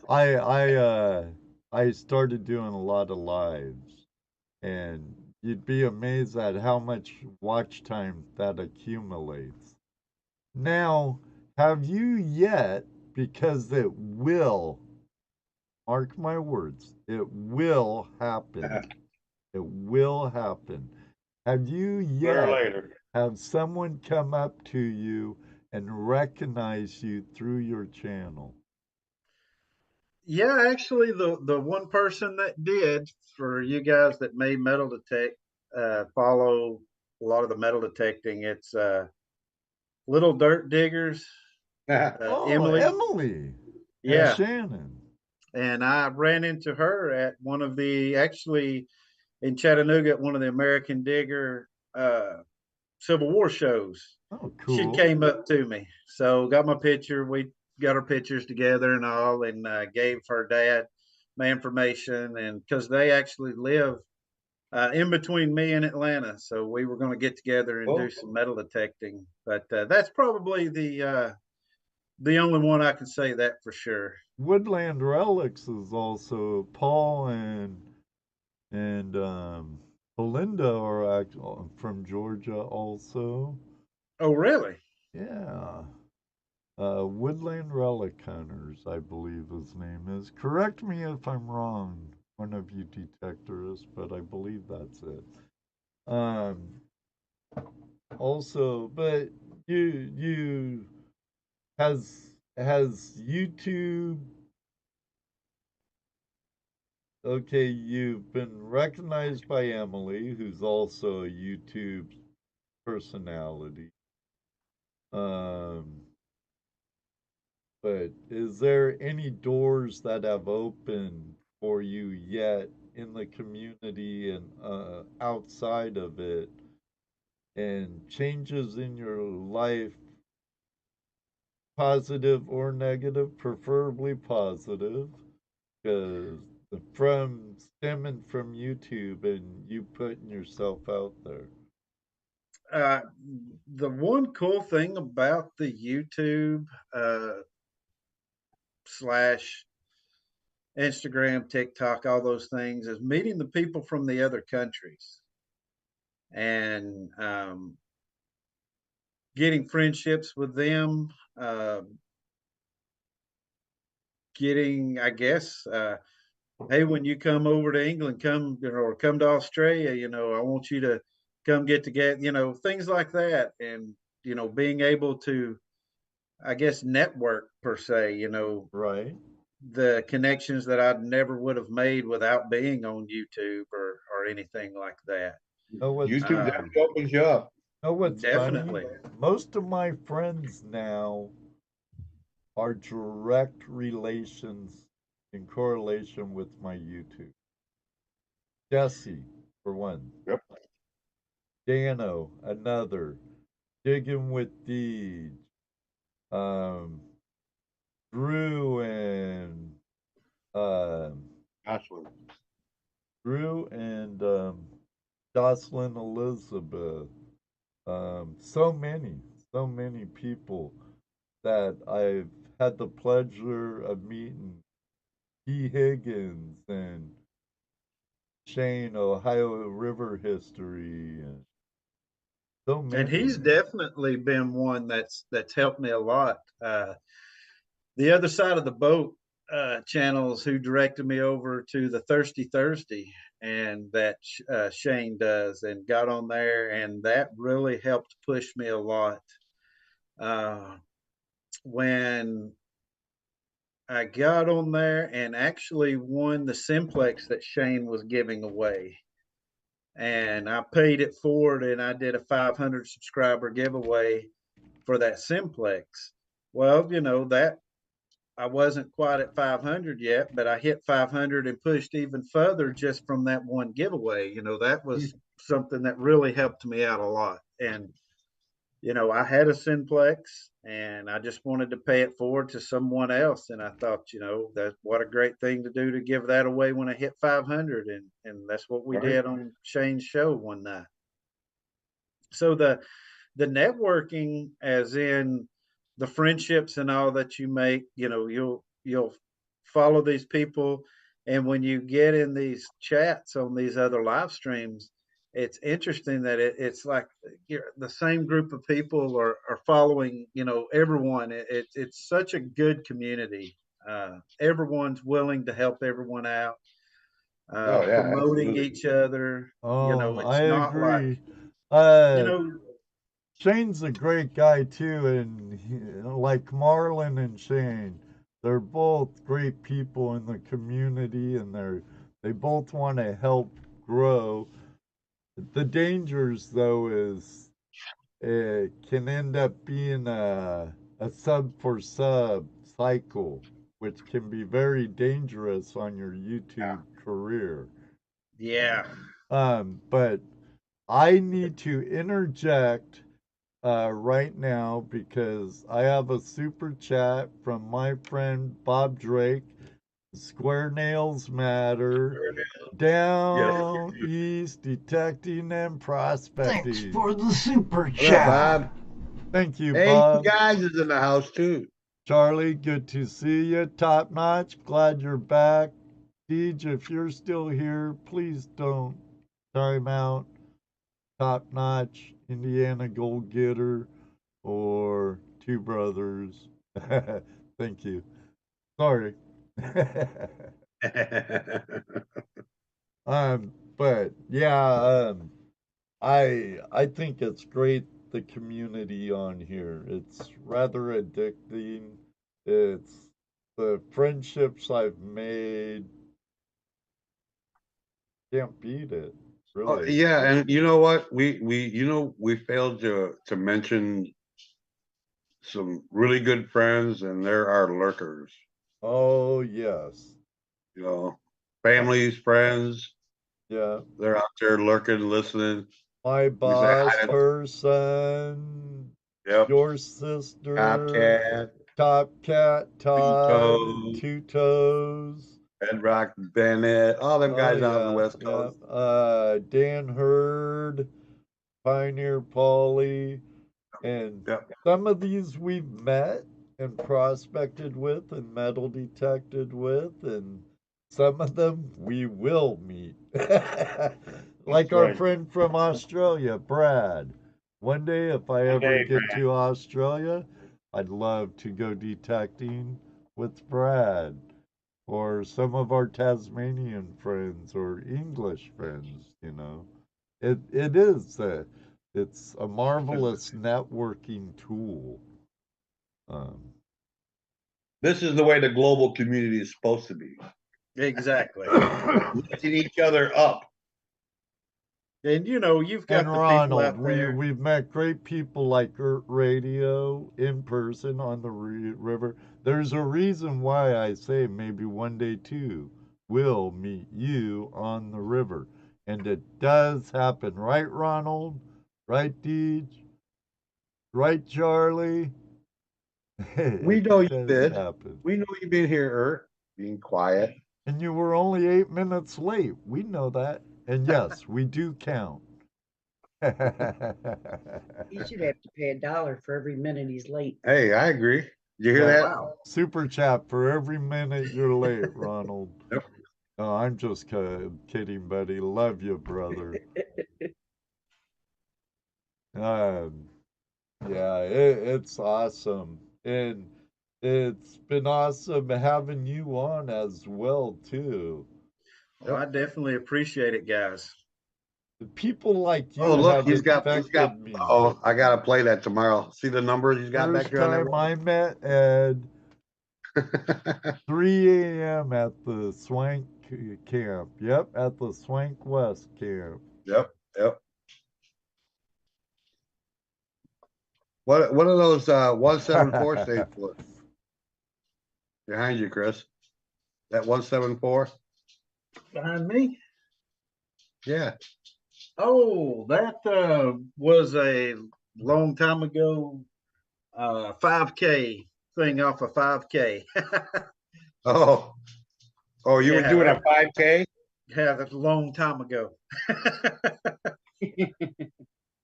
Yeah, that I was like, well, I didn't realize what it was, and then figured that out. Yeah, that was from a long. Those are the three numbers I always play.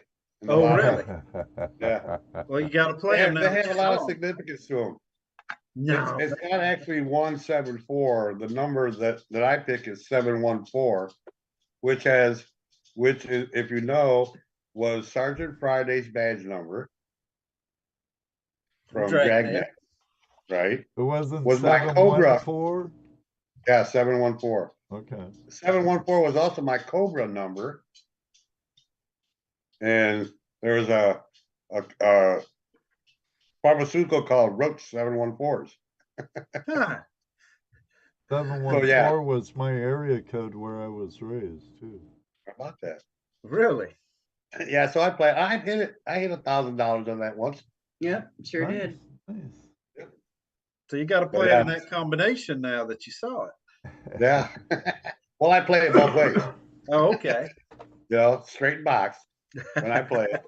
And now that I've seen those three numbers on I won't play them tomorrow. See, there you go. You know, it's funny. When I started the YouTube thing, of course, you know, everybody has got more than one Gmail account. I do just because of work and what else. So the funniest thing is I know who the very first subscriber to my channel was.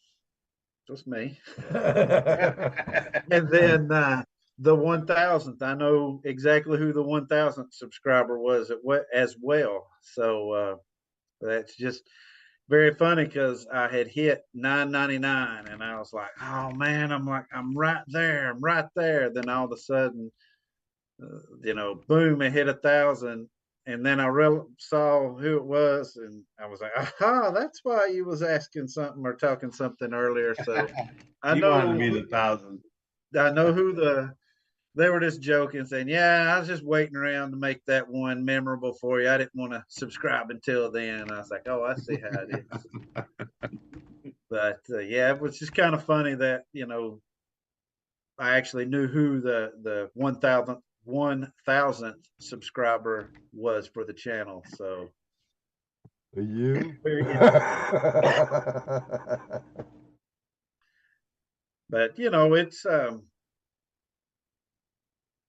I wouldn't say any negative thing I've had from YouTube or dealing, with being on YouTube or anything like that. But like I said, just looking to grow more, trying to, uh, get more permissions that are pretty, I would think, are going to have some stuff on it. It's just real hard to get on some of these areas that haven't been hunted hard or haven't been hunted at all, where ended up finding those buckles, just luckily that area had never been hunted and found all that stuff, So is that something that's harder and harder to find is places that haven't been hunted? oh yeah, that's it, because and one of the other things, the technology's changed. Some of the machines now, go deeper and things like Right. that. So, the areas are never quote unquote hunted out, but it is harder to find stuff. The area that I found all of this stuff, I've probably been hunting it for over a year, and it's not like it used to be. I will come out of there with a few things, but it's nothing like it used to be detecting over there because I've really wore it out. But, days after it's rained, and that changes the, soil conditions and conductivity. And, I get some signals that I didn't have before because of the moisture, and I'm still finding stuff there. So I don't ever say an area is hunted out because it's never truly hunted out. Right. We say that same thing about gold. Where do you find gold? Well, where it's been found before. That's right. Because it's going to be more there. And if it was brought down some way, it could have been brought down some more. Yeah. So, I mean, that's, a lot of the Civil War stuff is, researching the areas, the troop movements and things like that. And, some of the other stuff, you go, it's just hit or miss. Hey, you don't know if it's there until you go detect and try to find it. Just like you guys go to different areas and take samples and pan areas. Yeah, And you can't say it's hit and miss because you have an idea of where you want to look. Same with us. We have an idea what we're looking for and the kinds of areas that we're looking for. I'm sure the same thing for you. Okay, we know there was a battle here. We don't know exactly where, but there's signs and evidence, and we do the same thing. It's just the research and the observation. Your eyes tell you a lot. When you find an area that you want to detect, and it's pretty good area, but then a lot of times it's trying to track down who owns it. I mean, now granted, now it's different because there's so many sites and all that you can go to, and it pulls up property lines. The county auditors, yeah, their GC, oh, whatever. They have maps, interactive maps. You could plus apps and stuff. But years ago, didn't have all that. And, you found somewhere and you were knocking on doors trying to find out who owned it. Well, do you have a phone number for them? Things like that. Right. That was kind of the same thing with researching the items that you dig. Back, years ago, we had books and we'd have to just flip through books to see if we found it. Man, now you can just look on your phone and there, the whole world is at your fingertips to find whatever it is you're looking for. And, we laughed one day talking about the old Dewey Decimal System and the old card catalogs that the kids today don't know the struggle. Yeah. Yeah. I'm almost afraid to go in the library anymore because I probably wouldn't know the struggle now. Yeah, I haven't been in one in years. Yeah. Where's your card catalog? What? Sir, what are you talking about? Yeah, that's now the computer. I think mine has both. You use the computer and it still has the big bunch of drawers and stuff where you use the old catalog system. Where do you? Yeah, I think ours still has a catalog system too. But still, right. I have a love-hate relationship right now with technology myself. I'm telling you. We just depend on it too much. Right. We do. We depend on it way too much. I'm glad my little comment got the responses I got on Facebook the other day. Little comments. Yeah. Hey, it was pretty good. I enjoyed that. It would have been funnier if some of the other people would have answered. But they didn't. None of them do. Talk. Wow. Well, it's after 10 o'clock there, eh? Yes, it is. And 2 hours. It flies by when you're having a good time. Let me I hope get you you enjoyed yourself pulled. tonight there, Chris. I did. It was great meeting you guys, and you got a little exposure. People might not have known who you were, what you were about. Come over, check us out. You know, Calvary Relics on everything. It's just Calvary Relics, and then www.calvaryrelics.com. And, yeah, I posted your channel quite a bit. Also, it's down in the description, everybody. It's down in the description. You can go down there and check out all his sites, all his multimedia. Hit them all. And show him some Flash Fam love. Because now, like it or not, Chris, you are now part of the Flash Fam. Please go to my channel, hit the subscribe button, ring the bell, and that way you'll be notified every time we upload a video, short, or go live. Sorry, I had to throw in my 2 cents too. Hey, you gotta push yourself because nobody else will. That's right. Oh no, we'll promote you. Oh, that's right. That's why you're here. We try and make it about you, and we want to help. I don't care if they're a small channel or a big channel. They're all welcome during their time here on Tuesday Night Hangout Live. And that goes for many of you out there. If you'd like to come on as a guest, just contact me and I'll schedule you in. I do have a schedule though. Yeah.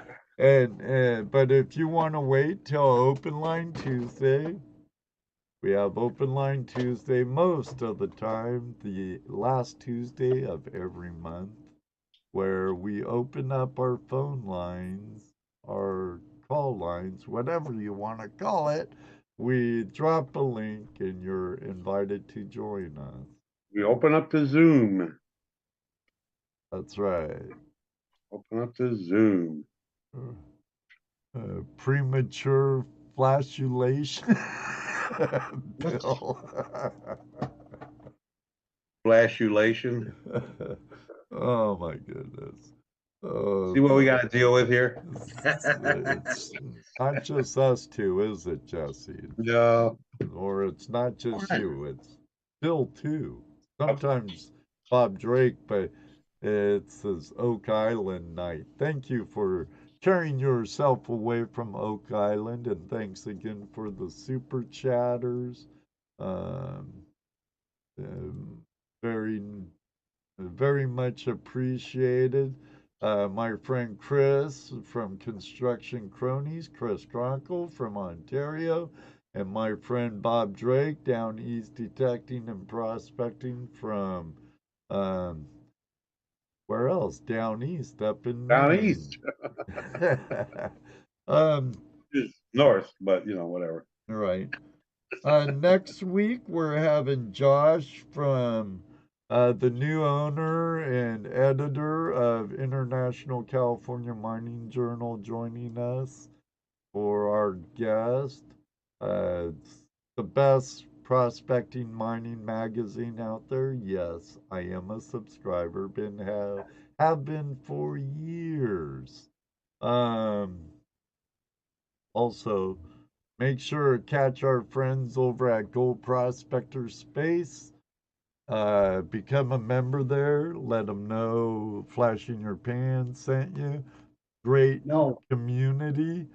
Also, every Sunday at 7:30 Eastern Standard Time and Wednesdays for West Coast Wednesday at 9 p.m. Eastern Standard Time. You could catch our friends over at their YouTube channel or over at prospectorspace.com for Prospectors Radio.